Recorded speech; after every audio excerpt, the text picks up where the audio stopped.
Assalamualaikum and very good morning to everyone. We will begin this session in about 2 minutes.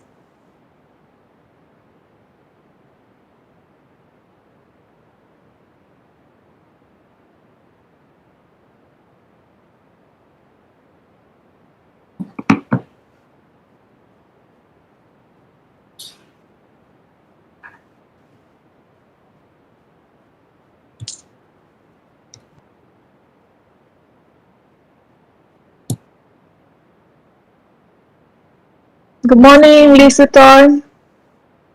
Hello, how are you?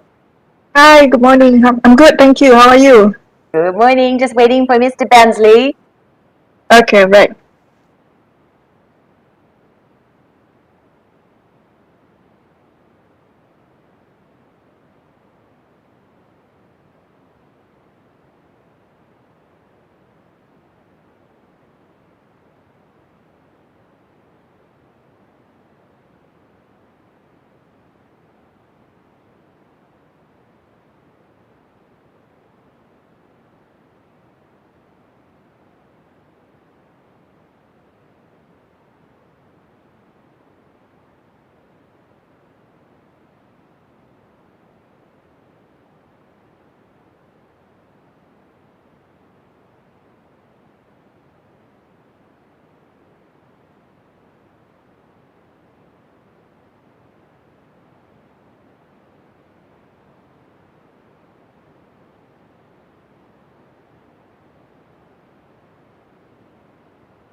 Just gonna wait for Mr. Bill to join in and then we'll start straight away. I think he's just coming from another meeting, so bear with us. Okay, no worries.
Anjir.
Tampangnya.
Charge me. Good Hello. morning, Mr. Bill. Good morning. Sorry, How are you? I'm sorry I'm a little It's bit alright. late. It's okay. We understand you're a busy man. Yeah, today we're going to talk about interiors. Yes, is that right? Yes. So I'm just going to give some introduction and then I'll cue you in Okay. for your session. Yeah, Mr. Bill? All right. Okay. Assalamualaikum warahmatullahi wabarakatuh. Hello and very good morning to everyone. Welcome to the International Design Lab and Competition of Titik Temu closing ceremony. This event is organized by a collaboration of Center of Studies for Interior Architecture, CSIA UiTM, and Himpunan Desainer Interior Indonesia, HDII DKI Jakarta. My name is Sarah Rahman, and I will serve you as a moderator for this session. So throughout these couple of weeks, we have witnessed a brainstorming and mentoring session by our students and lecturers from Malaysia and Indonesia, and a presentation from the participants as well, which happened last week on the 23rd of September. So today is a closing ceremony where we have two sessions. The first session will be a closing webinar by our well-known designer Bensley, where he will share his presentation. Moderated by Mr. Daniel Ismail, a lecturer from the Center of Studies for Interior Architecture, CSIA UiTM Alam. And following this webinar, we have an award appreciation and a closing ceremony where the winner for the International Design Lab and competition will be announced. So now, without further ado, I would like to pass this floor to Mr. Daniel, our moderator for our webinar, and to welcome our notable designer, Mr. Bill Bensley. Mr. Daniel, the floor is yours.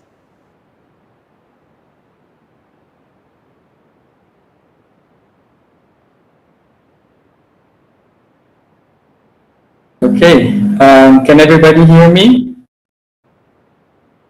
Yes, loud and clear, Mr. Daniel. All right, thank you, Sarah, and thank you, everyone.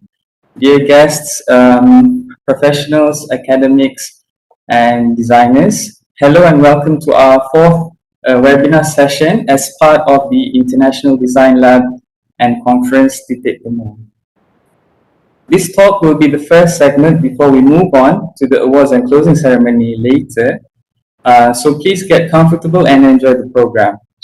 For our audiences who are interested to share this stream with others, please share the link to our YouTube channel by searching CSIA UiTM on YouTube. Please be informed that there is a link in the YouTube live chat box and Cisco WebEx chat box to a Google form in which you can fill in your details as an attendant for this talk. Students and university staff will receive training hours and a participation certificate. Now I would like to introduce our invited speaker for today, Mr. Bill Bensley. Bill Bensley is trained as a landscape architect at California State Polytechnic University and an urban designer at the Harvard Graduate School and practices in all the architectural fields, including landscape, interior, and conservation. Established in 1989 in Bangkok and later Bali, Bensley has been designing some of the world's most iconic hotels, resorts, spas, homes, and palaces. With 150 interior designers, architects, landscape designers, artists, and makers, Bensley has designed over 200 resorts, hotels in 30 plus countries and continues to push forward. He is interested in sustainable design and believes to help conserve the environment through sustainability. The topic for today's talk is diversity in interior design approaches in Southeast Asia. Without further ado, Mr. Bill Bensley. Thank you, Daniel. Nice to be here. Let's dive in, shall we? I'm going to show you a number of case studies. This is my latest project that we finished right before COVID stepped in. and it's a capella in Ubud. And I'll tell you a quick story about that, is that when we first started this project, we had been assigned to do the interiors and the landscape only. And I was working with a local architect who suggested on this site to build 120 rooms. And it was a big building that just sort of rolled down the site and then took out, like a big tsunami, it took out everything in its path. So if we had built this, there wouldn't have been a tree left on site. I whispered into the ear of the owner, Mr. Suito, very nice man, first time he's ever built a hotel. I said, Suito, should we really be doing this? Because we're going to destroy your site. He said, well, what do you have in mind? And I said, well, maybe we do something that's really has a minimal impact on the environment. And that I knew we could do something like this. It's a 24-room hotel. It's 24 tents that sit up on stilts that rather tiptoe through the forest. That do not disturb the drainage patterns, and we didn't cut down even one tree. And it took me a long time to figure out where to put the buildings, where to put these tents. But the key is to make small footprints when we're doing something like this, so that you could fit them between the trees. So we built this beautiful series of tents, which sits high up on the platform above the jungle floor. The drainage patterns are never disturbed, so they just continue underneath the tents, and all of the equipment, like air conditioning and such, they're underslung underneath the floor, so we don't see them.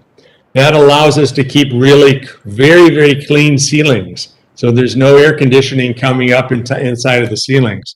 The tents are just what we call Ferrari fabric, which is it's a fabric that will stand the test of time and last for many years. And I used a real dark gray fabric in order to be able for the project to recede into the forest.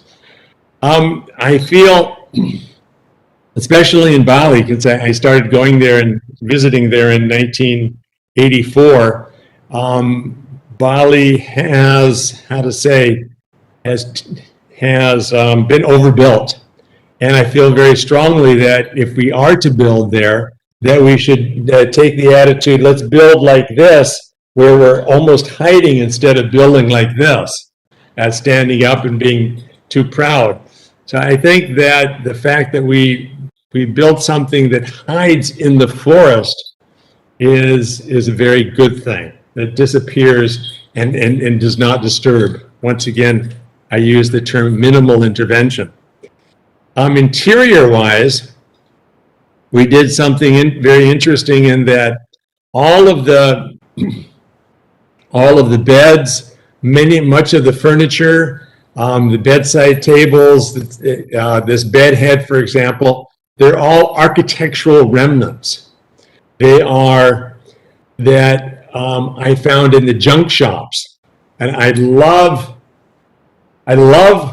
buying junk. I love searching through garbage, and I believe very strongly that to do a new hotel, you do not need to have everything brand new. So that certainly beds like this that have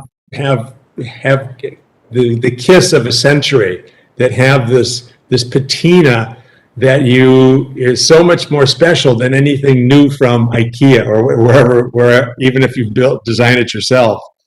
I bought a lot of artwork that is sometimes 150, 200 years old, and that those sort of things are available through Holland and through Jakarta and through the old Batavia,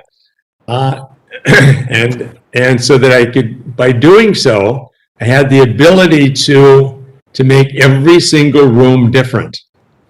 And I had the idea of that this is a camp that was actually built in the 17th century, and it represents a Dutch army camp that came to take the slaves from Bali. And that, believe it or not, this is a story that's not told very often. The Dutch came 4 times in order to collect people, to make them slaves in Batavia or old Jakarta. And the Balinese fought them back, pushed them back. So this is a story of what could have been a Dutch army camp. So there's a camp for the armory, there's a camp for the gunkeeper, there's a camp for there's a tent for the captain, there's a tent for the map maker, there's a tent for the surveyor, for all the people that would have traveled in a Dutch army doing what they had to do. We made this fantasy idea of this is what it might have looked like back in the 17th century. So it's and here my models dressed up as though that they were actually Dutch explorers here, and that was the idea here with this photo shoot that I did. The inside here, the interiors here are really punctuated, I think, by a beautiful floor, which has a hand finished dimpled look, and every single unit, every single tent has its own lining, and these linings we had printed.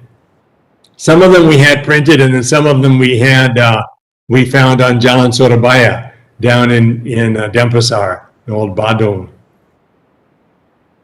This is the ceiling. This is the ceiling of our main restaurant, and we call that the lumbo, or the rice barn. And this is the way that the Balinese were painting in the 17th century. And they had a very limited way of painting, that they weren't painting in 3-dimension yet, but they were painting in 2-dimension, and of course telling the stories of Ramayana, because that goes on forever.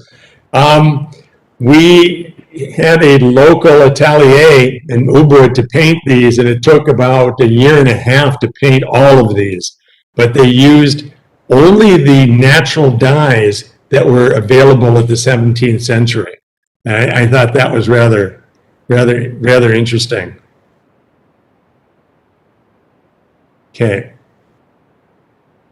Then, so long story short, we made a place which is very Balinese, very unique in that idea. We did not cut down one tree. We didn't change the drainage patterns. These rooms have no walls. They have just a very thin tent. They have no television. They have no room service, because we want everyone to come back into camp and eat. But it's become the world's Bali's most expensive hotel now, and it's also the world's #1 hotel, travel and leisure #1 as of last year in 2020. So my first time client, Mr. Suwito, he's so very happy and he also spent about half as much, or less than half as much, as he originally wanted to. And so it's a win-win situation when you can understand and respect Mother Nature. It always works. My next project is a beautiful little project. It's a rosewood in Luang Prabang, and that's my favorite place in Laos. And the very interesting part about this project for me was that it sat inside of a UNESCO heritage zone, and this was the first time that I had to work with the guidelines put forth by UNESCO, and it won't be the last time, because I loved it. They have very strict guidelines of how big you can build and in what vernacular, what type of styling that you can build. So we had to build in a French colonial style that was popular in between 1880 and about 1930. That's when the peak of the French colonials were there. So this is actually, I built on the foundation of an existing building, and this is what what was there originally. This is what we put together in our own mind.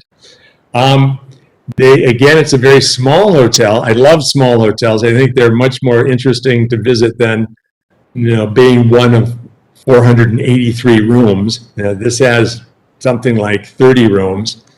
And the real fun part about this project is that, as you can see up here on the upper left, we did five of those 30 rooms to represent the hill tribes of Laos. And there's still a lot of hill tribes there. So each one of these tents are different. And so that the entire hotel, all 30 rooms put together, is like a time capsule of what is Laos. And for example, this room here was honoring an entomologist, the person that studies insects, as he went on the 1877 trip that the French organized up the Mekong. It was the first time white people went up the Mekong, and it took them 2 years on foot to do this, and they made many sketches along the way. So this is a way of doing interior design that also teaches people something new. And I think that's very important for you students to understand, is that we don't always need to make interiors that look pretty. It's more meaningful if your interiors can have a purpose. For example, again, this is the bathroom. And I wanted this bathroom to be all about the temple, the art of temple making, and the art of using gold and using stenciling, and both on the floors, the ceilings, and the walls, and using the traditional woodworking. So this particular bathroom was all about the local craftsmen of Laos. So it teaches a guest something, and that I think is very important, because anybody can make a room look nice, but to make it look nice and meaningful and teach somebody adds another layer to what you're doing, and adds another layer to what the guest experiences. And I wrote a book about this particular hotel just by alone, and these are some of the objects that we have in each of these particular rooms. There's one room that's specifically devoted towards a man named Cuvier, and he was a French scientist that all of the people that came after him into France studied. So he was a very big influencer. Auguste Pavie, he was the guy that owned that. Actually, he lived there in that first house, that first lobby shot that I showed you. And we made one room about King Kamsuk. He was the Playboy king of Laos. And there's a stamp made after him. And then one of my favorite villas is this André Voulay. She was a great artist. So we dived in, and I must have read 50 books, and read for something like 6 months before we really decided who are the most important people to champion about the Laotian history. Interesting. Next project, next case study is that we did an M gallery, which is by Accor. And it is done in Vietnam. And it represents, it teaches our guests. Again, it's a small hotel, it's about 100 rooms or so, but it teaches our guests about the the history of this one particular Yen Tu, which was a Vietnamese king who left being a king behind, left all his riches behind, and he became a Buddhist monk. And this is where he was buried, but the people go there a lot to pay homage to him. So we were asked to do a hotel in this particular valley. So I took it very seriously and studied very much his tomb, which is right up here. I'm going to zoom into that. His tomb is right here. So we ended up doing all of this work based on a tiny little building up here in the tomb. And so all of this, you can see that all of this architecture, it all has the same language right throughout. And using the very simple materials, big, thick walls, because they didn't have concrete and reinforced steel at that time. So we seemingly used what was available at that time in the 14th century when Yen Tu became a Buddhist monk. The interiors are interesting as well, is that we have to have a certain amount of comfort, much more so than the 14th century, but I thought to myself, how could we pare down the materials so that it feels like it could have been in the 14th century? So instead of doing headboards, which is a requirement, we did these big hanging pillows. And instead of doing painted surfaces and for our wallpaper example, I used what we knew they had, and those were rice sacks. Those were burlap rice sacks. We knew that they had those particular materials. We knew that when they did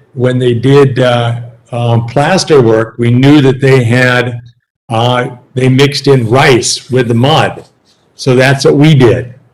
We knew here. This is the entrance into the ballroom. We knew that they had also the ability to use metal, and so that we made these big abstract versions of the Yen Tu arch, I call it. So, and we also knew that at that time they had a saffron, and that saffron was very popular for people to wear. So that's why the dominant color of saffron is here. So every step of the way, every step of the way, we used every detail we used in order to tell a story, to add to the DNA of Yen Tu and the thing that we wanted to teach. Now, this is an interesting couple of slides in here, is that I wanted to create in the lobby itself a situation that was pre-Buddhist for Yen Tu. So this is representing all the luxury and the wealth and the circumstance that the Yen Tu might have had before he left to become a Buddhist. Okay. The next slide here is a fun project that we had in Belmont Farms in St. Kitts. That's in the Caribbean. And the owner, really wonderful person, he's from Trinidad and Tobago, Valkempadu, came to us and said, I know that you are very much an architect based on sustainability and based on you're also a landscape architect, and this is what he wanted to do. We built the world's first edible golf course, so that every tree, every plant is edible, and we brought over something like, for example, 22 different types of bananas, and we planted those throughout our golf course, and you can see them here. The big problem with the Caribbean is that after the idea of raising sugar went out, somebody needs to mute, because I'm hearing myself. After the idea of sugar went out of the Caribbean, then everything had to be brought in by ship, which is a real shame because the soils in the Caribbean are very rich. That's why they planted sugarcane there. So the idea behind this, the purpose of this hotel, was to make a Johnny Appleseed statement. And that very simply is that we wanted to be able to spread food producing plants throughout the islands. And so once we had this huge area where we had something like 300 different types of food-bearing trees, and after we had enough and they were well established, on Saturdays we would open up our nursery and to the villagers, and they would come in and we would give away the pups from the banana trees, and we would give away cuttings and so forth, and they'd go back to their village. And till today, that's what's getting them through COVID, because for the last 2 years there's been no tourism on St. Kitts, but they've had this ability to eat from our farms, which is really, really heartening. Interior-wise, we went very much a vernacular architecture from the Caribbean. And you can see here, very small openings, and the shutter is very important because of the hurricanes that come through here. And that what I just showed you here, this is our guest room. And on the left-hand side, on the right-hand side over here, we have a big porch. And on the left-hand side, our bathroom is outside on a porch. And that bathroom looks like something like this right here. So that the WC is inside of a series of shutters, and the shower here, that's the shower rose. The shower rose is also inside a couple of showers. So you have privacy. The bathtub is out in the open. But the wonderful thing about this bathroom is that it's very open and you can see out to the neighboring islands in here. And people love it. People absolutely love it.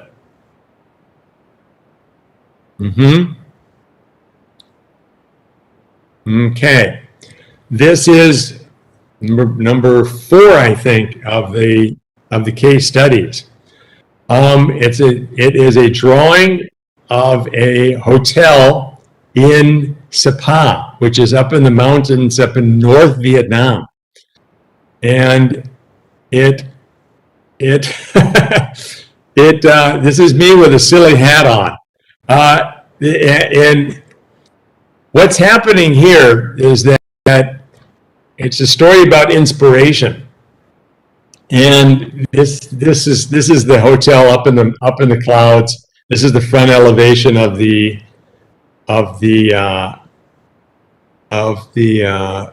reception desk, and down here on the right is the elevation of our all-day dining of a big restaurant. But I put this silly hat on for a point, in that inspiration can come from anywhere.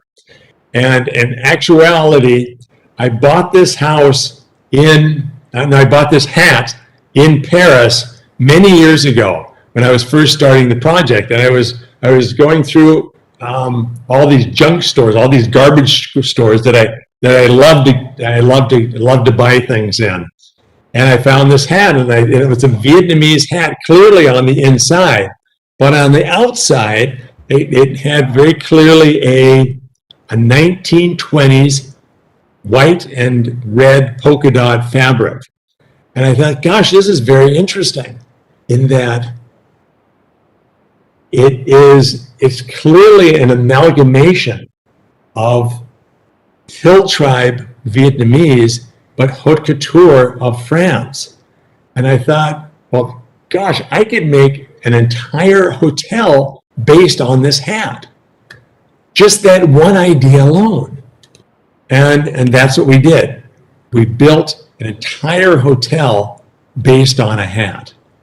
So if you, for example, if you look in here to the front door here, all of these objects, again, I was buying junk from stores, but they're 1940s spools of thread that came from a factory in Paris. Those were used, but I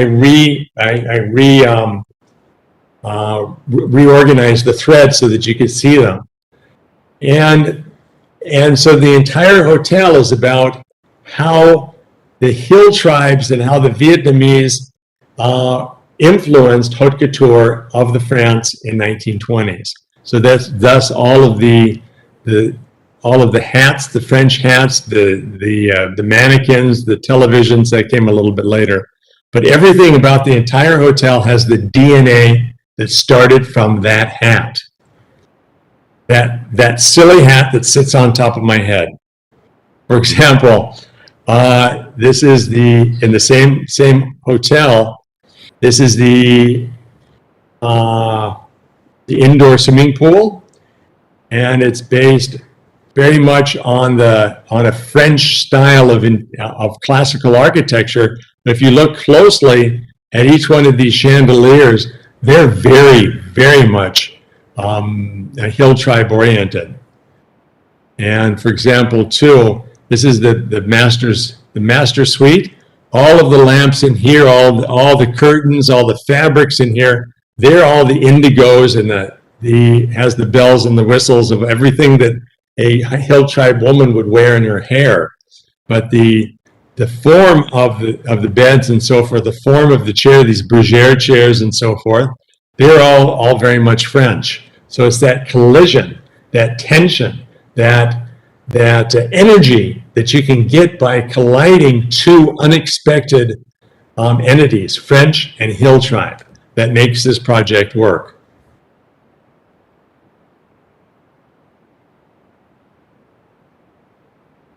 Okay, number 5. This is a project that I'm just building right now in Jakarta, in Indonesia, and it's all about batik. And I love batiks. So this is the elevation of a guest room, and it is based on 19th century, the very old batiks. And I wanted to do something that modernized the idea of batik itself. So these are a lot of the and this is the mock-up room that we just finished last week, and we're doing all the paintings and so forth in my office in Bali. And it's not open yet, but I think when this does, it's gonna tell a story. And again, the purpose of this hotel is to be able to tell the story and to champion the DNA of batiks. Okay, this project is one of my favorites. It's called the Siam in Bangkok, and this project is built in the old town of Bangkok, and where everything it's around the old palace and so forth. And I wanted to build a project that felt like it's not out of place, that it's part of the old town. So when you enter, this is the front door of the hotel. When you enter into a garden courtyard, which is very unusual because most of the hotels in Bangkok, you go through a glass door and you come into a polished floor and air conditioned that's way too cold and outside is way too hot. And here you enter into, in every space, the main atrium is filled with plants, and here it's very much like my house at home. You come into a small hotel courtyard, and this is some of the guest rooms here. Once again, they're all different because they are only 36 rooms. And these are the corridors. My client was a third generation antique hoarder. So we had something like 5,000 unique pieces of art and antiques in which to display in the hotel. And then this is my best friend here, Bobby. He's a Jack Russell. And this right here is an interesting concept. In just a small corner of the project, we did a very classic Art Deco interior. But the exterior of this, we wanted to use a reflective modern glass because we wanted to reflect Connie's cottage, who was a friend of Jim Thompson. We wanted to reflect her cottage, her Thai house. You can just see that in here in this reflection of the glass window, in order to have that, again, that contrast between new and old. That's what this is here. Oops, that doesn't work. Okay. Once again, number 6 or 7. This is a project that we did in Phuket, and it is, again, the purpose of this hotel is to tell people about the history of Phuket.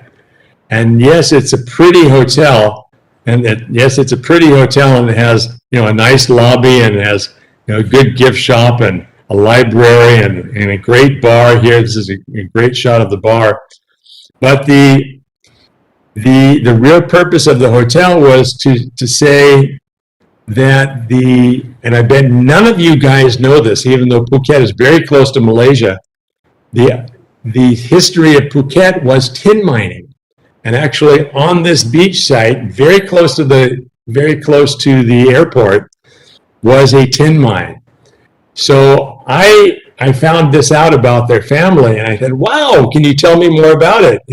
And so I actually went to their old mines, which were closed, and I picked up out of the trash, Bill Bensley, the trash digger, I got these old tin bags. And so these were the original tin bags that they used in order to sell the tin. And the tin ran out, and of course they got left holding the bag. So that we made these big punka walla fans out of these tin, and this is all of the things that I found in their old houses and such. So this was great grandmother over here, and this is great great grandfather, and this is some of the tin that was actually on the sheds of their tin mine. So I brought to the idea of the history of tin mining, which is very unusual to bring into a resort. Why would you want to bring a tin mining into a resort? That doesn't work, but it did work, and people appreciated the fact that they can learn something. So this is, again, the tin mine. We did a big spa here where this spa is floating and hanging in this big tree and so forth. And then finally, I think we're shifting to now some of my own paintings. Over the last 3 years or so forth, I've been painting on a very big scale. Painting fun projects like this. Where we have, this is kind of neat, we have a mosque in here and a church over here, and they're deciding which way to go. This one's called You're Too Blue. This guy is slightly less blue than these two guys. He's the head lifeguard, and he's saying, you guys aren't going to advance because you're too blue. It's my statement about color and racism. I think that really the only thing that we need to separate by color is our laundry before we do it, right? I think that's, and these are some of the paintings that I've been doing recently, and I am All of my paintings, actually they're for sale this month, and everything that I sell this month goes towards COVID relief here in Bangkok. And I sold something like $60,000 worth of paintings last month, and all of that money goes towards conservation in Cambodia. So that's something that I do personally. And I think the final inspiration that I wanted to talk to you about is a project that we did in Singapore. And I always like to start with art. And in this particular project, I singled out my favorite artist from the American pop, well, other than Andy Warhol. My favorite artist is Keith Haring. So I said to my staff, my designers, we've got about 150 here, let's do this project based on what would Keith Haring have done in this situation had he been able to take these two condominium towers as they are in Singapore. What would he have done? I mean, he's long gone and dead now. But so these were examples of all of the things that I think he may have done. And again, the purpose of that project is to teach people about who is Keith Haring. A project that we've just finished about 3 months ago. It's in Hanoi. It's a capella. It's a small hotel. Here's my sketch of that hotel with the angel up on the top. But this is right around the corner from the opera house. And so I took that was my inspiration. So out of these 37 rooms, we made each room champion a particular artist, a stage designer, a composer, singer, and designer of the opera. So each one of these rooms is devoted towards a particular character. And once again, and why was that? To teach people about the history of the opera. And even if you're not interested in the history of opera, something is going to rub off on you. And when somebody can learn something new in a hotel, that they have a tendency to go back to that hotel. So it's not just about, well, Bill Bensley's crazy and he likes weird things, and it's about, as designers, and you guys are going to graduate soon as designers, if you can differentiate yourselves from other designers by way of meaningful and purposeful design that teaches people something, then you will be more successful. Guaranteed. 100%. Sure, Bob. 100%. Aha. Again, this is the St. Regis in Bali, and I said to my staff, what if we look at a project design, and we said, okay, Osamu Noguchi, he's a Japanese-American designer in the 1950s. What if Osamu Noguchi had lived here in Bali? What sort of influence would he had had on the artist?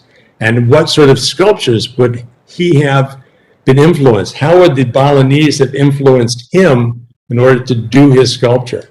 So we made something like, we designed in-house, something like 100 beautiful sculptures that were Osamu Noguchi influenced. And once again, to teach people about Osamu Noguchi and perhaps that confluence of these two different cultures. So you're seeing a trend here, I hope.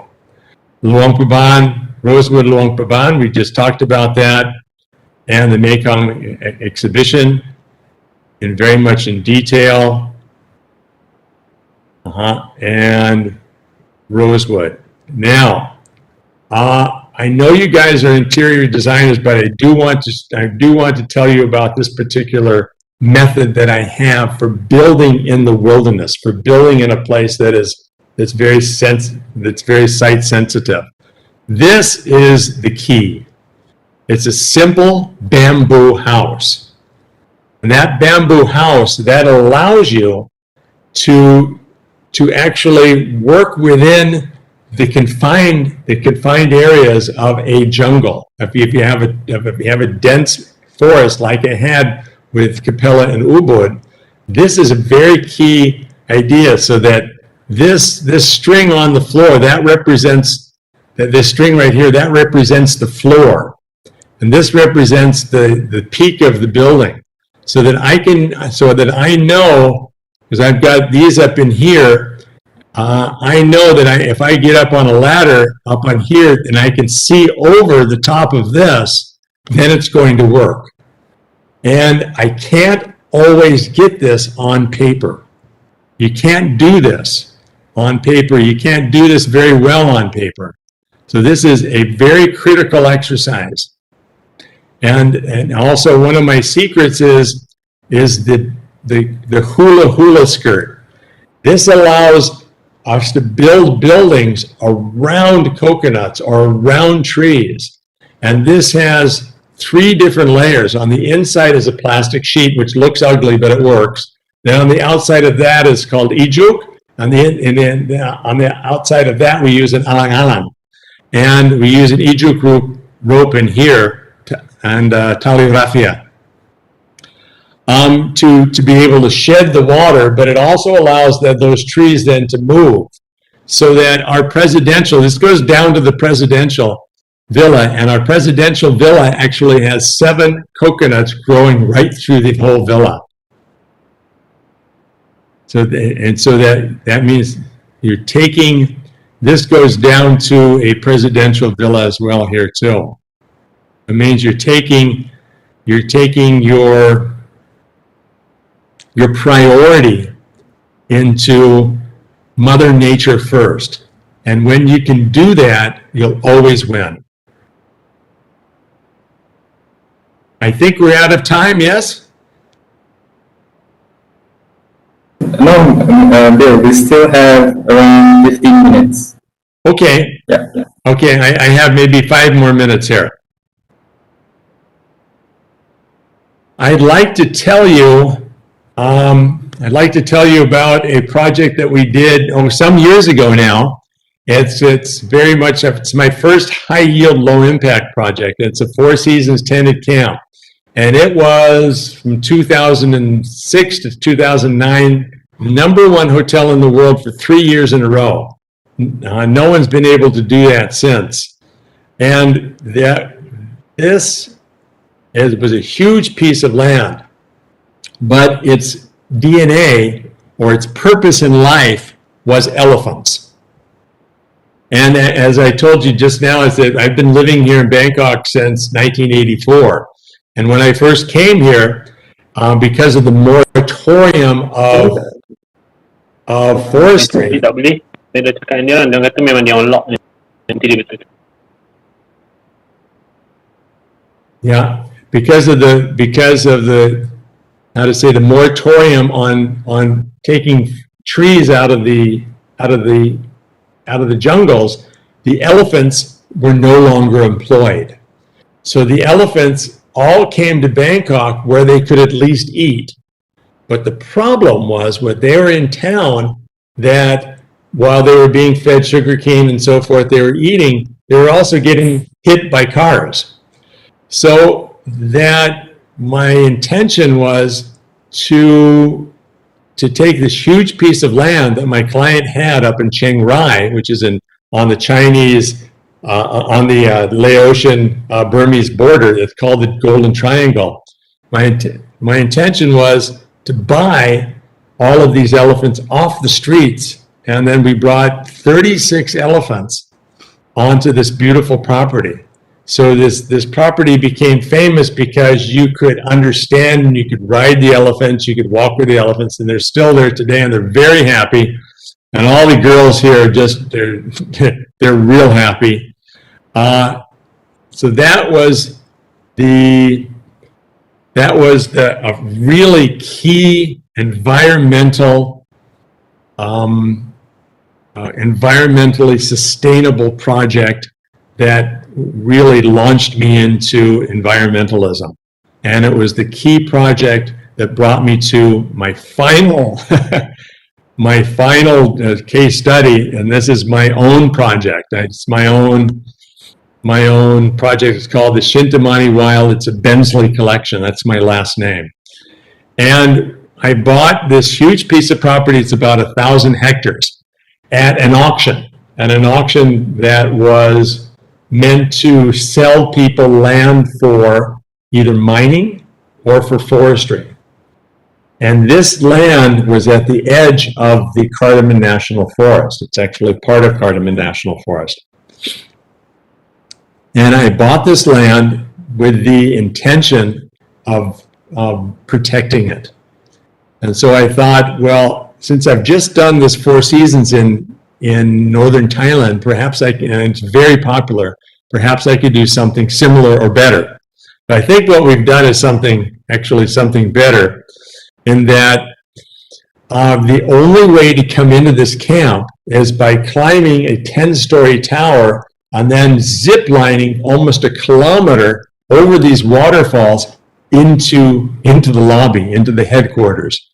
And this took the tourism industry by storm, and people loved it. In fact, we've had movie stars and singers like Ed Sheeran, all sorts of really top level guests here. This is a big porch. Every tent has a porch. We only have 15 tents, but each tent per night costs something like $2,500. So it's a high yield, meaning it's expensive, but low impact, meaning on the land that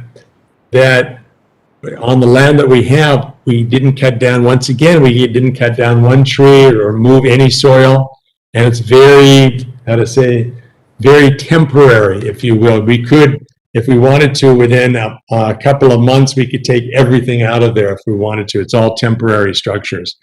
And I think that is the way to build, if you have to build in a national park. Now, the reason that I did that is the purpose of this particular project was that in Cambodia, unlike Malaysia, is that there's not much restrictions on who can take what from the national parks. So there's like a mafia, if you will, who creep into the forest during the nighttime and cut down trees, and they set up snares. And these guys down here, there are forests. There are saints. They are part of Wildlife Alliance. And I hire about 115 of these fellas, and with AK-47s to protect the environment, to protect the forest. And for example, during the last 6 years that I've been doing this, we have collected over 800 chainsaws. We've seized over 800 chainsaws. And you know that one chainsaw alone can clear a football field in 3 days, a football field of trees. So they do an enormous amount of damage. So these guys are in the field every single day, and they pick up snares, something like to the average of about 20 to 30, just in our area, about 20 to 30 snares every day. And those snares, they'll kill anything from a baby elephant to clouded leopards. And we lost our clouded leopard to a snare this last week. It's still ongoing terribly. I want to also to tell about, as interior designers, you also need to get involved in things like this. And I think this is very important in that we were the first hotel in Cambodia to eliminate single-use plastics. We don't need any of that stuff. We were also the first company, I own 4 Shintamani's. We were also the first company in order to get rid of, plastic bottles. So we have a bottling plant in here. And then this right here is a QR code. If you scan that code, you will get my paper. It's a white paper. It's called Sensible Sustainable Suggestions. And it has all of these ideas in it and more. And it's not just about getting rid of single-use plastics to the front of house, but it's also about getting rid of single-use plastics in the back of house and the supply chain. So this is something that we invented, is that we have yellow for meats and green for vegetables and red for red meats. And these are the series of boxes that we use, and they're recyclable. We've used them now for many years, but these boxes go back to our suppliers, and if they wrap anything in plastic, we don't accept it. So this is the only way we get food and materials back into our camp. In fact, all 4 of our hotels. So that is a way in order to get rid of single-use plastics completely. And other hotels like Four Seasons and One and Only and whatnot, we're thinking about doing it, and we did it overnight. The purpose of my particular Shintamani project is that one, we give small loans. We have, again, this Johnny Appleseed idea. We distribute plants throughout the community in order for people to eat better. And then this is my hospitality school. So every single year we graduate something like 30, 35 unfortunate kids, young adults, and they then get immediately sucked up into the hospitality community of Siem Reap. So it helps a lot of people, these particular hotels, and that's the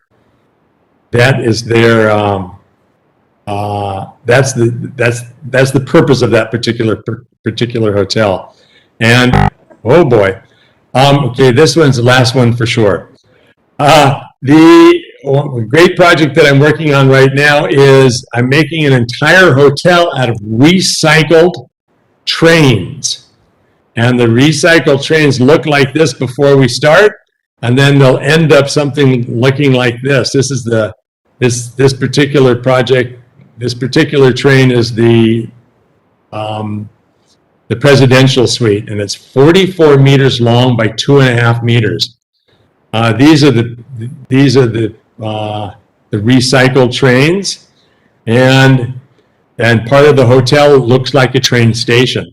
But I think that we need to start thinking laterally about how we can recycle and how we can recycle on a big scale. And by starting with, and there's nothing wrong with this, start with garbage, start with things that people don't use anymore. Think about how to take really good stuff like this right here, and while it might be a lot of work, but this is the way we have to think about saving our planet. It's not about specking from a catalog. It's about go out and understand what's in your community. What can I reuse? What can I recycle? And how can I be less of a burden on this planet? So I'm going to end right there. Any questions? All right, thank you, Bill. I think I will check the chat box for any questions, and maybe we can read from there, and we can have a short question and answer session. All right? Okay. All right, so there is a question here. What trends do you predict for the future of interior design in Southeast Asia? Well, I think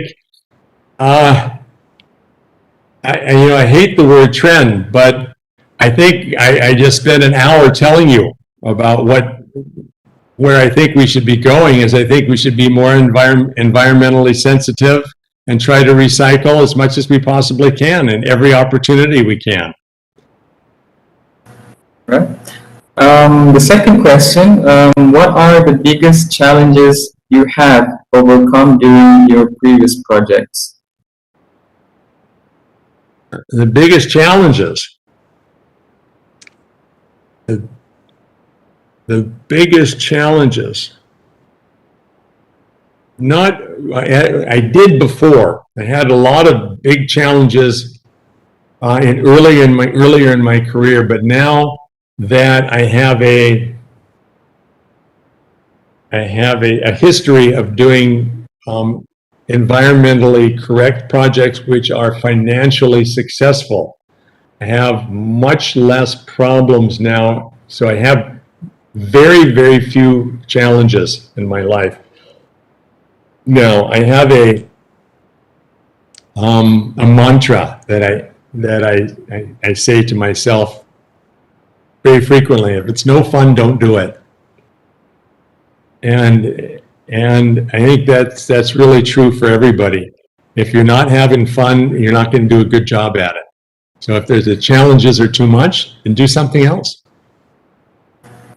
Okay, and there is a question from our YouTube channel as well. Is there a country or region in Southeast Asia that you feel is currently leading the way in interior design, innovation, and creativity? Their country? Yeah. No, it has to be Malaysia. I think that's a politically correct answer. All right, and then I think I'll take maybe 3 more questions if that's okay with you, Bill, and then we'll end up the session. All right, before you execute a design, what are the main values will you consider during or throughout the design process? Number one, is understanding your site, understand the idiosyncrasies of especially if it's a natural site. Go there and sit on it and let the site speak to you. If it's not on a natural site, then think about the history. If it's something like an urban site, then think about what happened. We just talked about the Capella in Hanoi. What happened on that site before? And that particular site was a small hotel before. It had a history of being, during the war, of being a place in which armory was kept, in which gunpowder was kept, and 1.2, it was a whorehouse. So it had all of this interesting history to it. So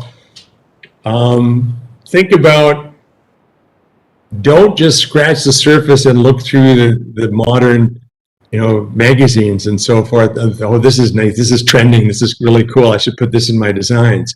Don't do that. I mean, everybody does that. Think very carefully about the context of where you're building and try to bring some purpose and some value, and also something that people can learn to your interiors. Okay, and I think I will add my own question for you as well, Bill, if that's okay. So from your background as a landscape architect, we understand that you have a talent with engaging with the environment, designing for the environment, and really understanding your site context in a natural way. How is that important in designing for the interior? Daniel, there is, I strongly believe this. I think that, as an interior designer, as a landscape architect, as an architect, everything meshes totally.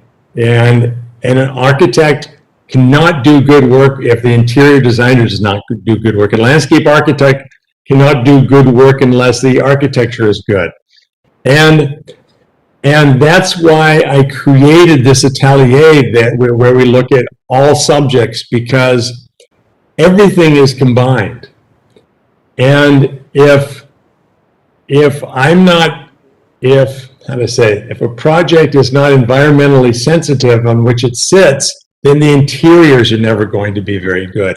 If we're not all singing the same song, then it's not going to be good. So get it out of your head that I'm just designing the interiors, so I don't have to worry about the environment. That's not true. And I gave you many examples already about how, and this is primarily, this project here that I'm circling, that's primarily an interior project. But we're putting your interiors inside of a garbage can. And that is what we need to do in the future. So get it out of your head that interiors are divorced from things that are environment. Everything is all about the environment. Everything we do. All right.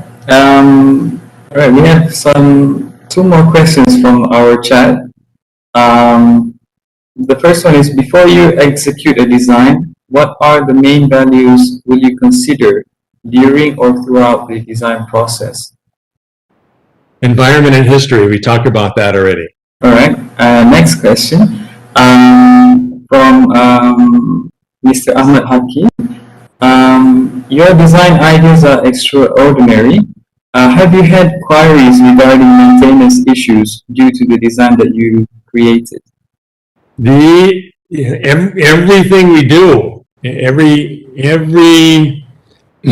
move we make, you have to consider, how is something going to be maintained in the future? And if you can't put things out into public, you can't open a hotel where it's difficult to maintain. So that is very much part of our day-to-day work. It's it's second nature at this point. All right, I think that's all the questions that we have, and the timing is on point. Just as a closing remark, I want to thank Bill and his team for the time and the opportunity to have you as a guest speaker today on our program, and for showing us the importance of our region, how it's important to incorporate the history, the culture, and also the environment, and how it can give a narrative to our design. So thank you, Mr. Bill. Sama-sama. All right, without further ado, I think I will hand over the session to Ms. Sarah. Thank you, Mr. Daniel, and thank you so much again, Mr. Bill Bensley, for the insightful and inspirational presentation. It's amazing to hear all the narrative behind all this project that you did, and I believe all that involved with a lot of research, because you mentioned a lot about teaching the user, about something, about the culture, about the sustainability, which I think it's amazing, and it's part of our job as a designer, right? So, right. If you don't mind, we'd like to have a photo session with you, with all the committees. One, Zarina will help us to screenshot. If you don't mind, Mr. Bill, can you unshare your screen? Unshare. Yeah. Okay. Stop presenting. If you can see the share button at the top, at the bottom of your screen. Bagaimana?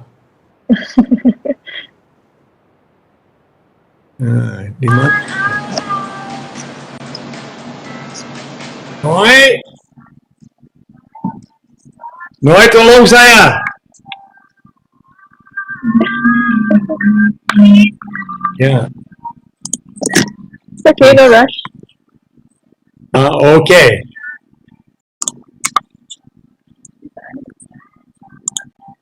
Share. Oh, okay. Saya ada. Okay, baik. Alright, thank you. So, I hope everyone can switch on your camera. And Puan Zarina, if you can assist us to screenshot the screen. Sure, no problem. Okay, on three. 1, 2, 3. Okay, a few more pages to go. 1, 2, 3. 1, 2, 3. All right, thank you. Okay, bye-bye. Bye, thank you so much, Mr. Bill. You're welcome. Take care, stay safe. Baik, thank you. Terima kasih. Jumpa lagi. Sama-sama. Okay, ladies and gentlemen, that will be the end of our webinar session. Before we proceed to our next agenda, we're just going to allow a 5 minutes break for our technical team to reset our YouTube live in our YouTube channel. So 5 minutes break, and then we'll start with our next agenda, which is the announcement for the winner of International Design Lab and Competition.